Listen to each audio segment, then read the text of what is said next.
Some moments in the wild do not announce themselves. They arrive quietly, without warning, without soundtracks or narration. They do not ask for attention. They demand it. This was one of those moments. It happened at the very end of the dry season, when the African savanna had gone silent in a particular way. Not peaceful silence, but the kind that comes from exhaustion. The grass had lost its color weeks ago, turning pale and brittle, snapping underfoot like old parchment. Every step raised dust that lingered in the air far longer than it should have, as if the land itself was reluctant to let anything move on. Waterholes had shrunk to shallow bowls of mud. Trees stood stripped and skeletal. Even the wind felt tired. A herd of wildebeest was moving across the plain. They did not rush. They did not relax either. Their movement was cautious, measured, almost synchronized. Heads lifted often, ears flicked constantly, tails swished in nervous patterns. These were animals that knew something was wrong, even if they could not see it yet. Toward the back of the herd walked a female with a calf. He was too young for this journey. His legs were thin and uneven, still unfamiliar with long distances. Every few steps he stumbled. Sometimes he caught himself, sometimes he didn't. When he fell, he stayed down a little longer each time, breathing hard, sides heaving, eyes wide with confusion rather than understanding. Each time, his mother stopped. She turned back, nudged him with her muzzle, waited. She did not rush him. She could not afford to. Panic would only make him weaker. She knew this instinctively, even if it placed them in danger. She also knew where they were. The back of the herd is never safe. In tall, sun-bleached grass, several dozen meters away, a lioness lay completely still. She had been there for more than half an hour.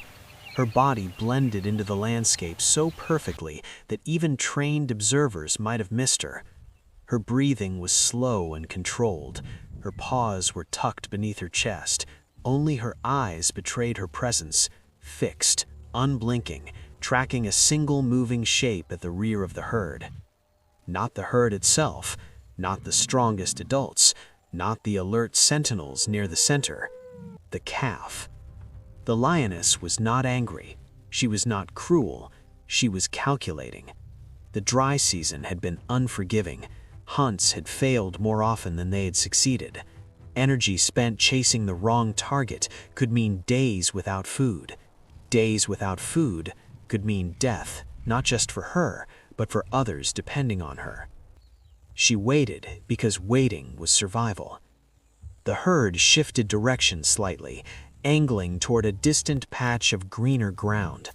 The dust thickened, the sound of hooves deepened, becoming a low, constant rumble. The calf tried to keep up.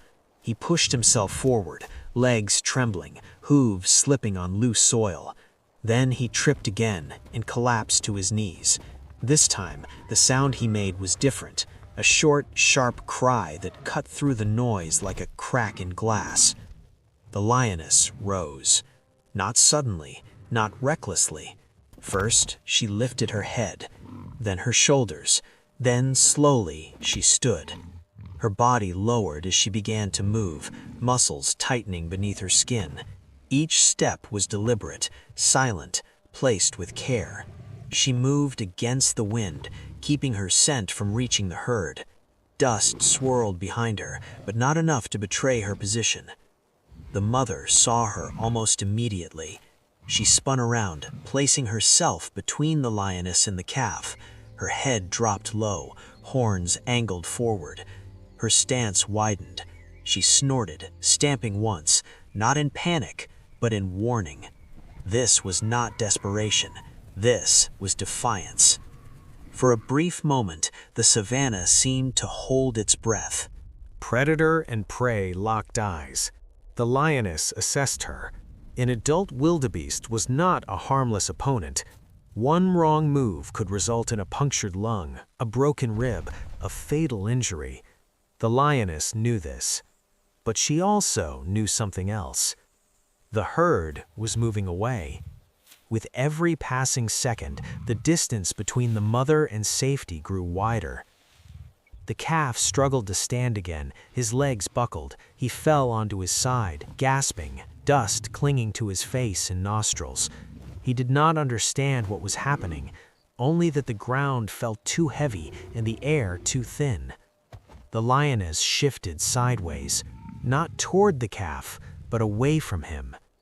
A feint. The mother reacted instantly, pivoting to follow, her hooves slipping slightly on the dry soil. For less than a second, her balance faltered. That was all it took.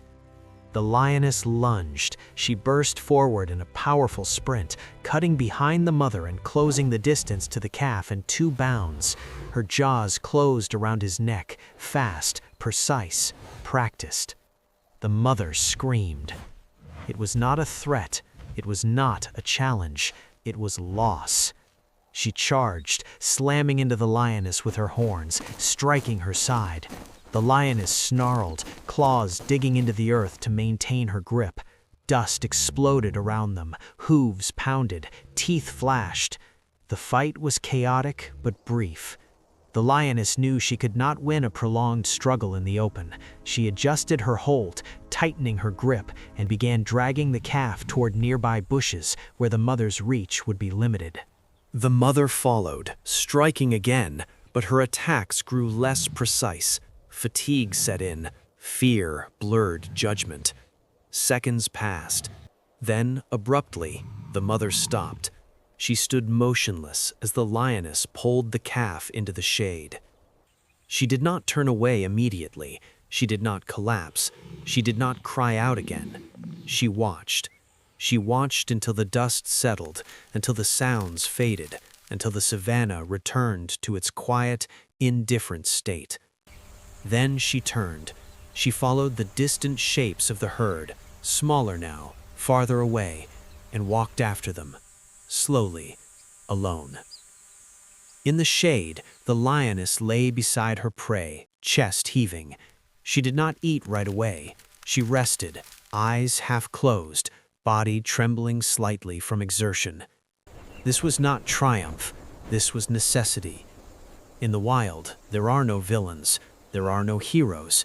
There is only timing, strength, weakness, and the thin line between life continuing and life ending. Somewhere between the dust, the heat, and the silence, that moment became part of the land itself, unseen, unremembered, except by those who witnessed it. And sometimes, that is enough.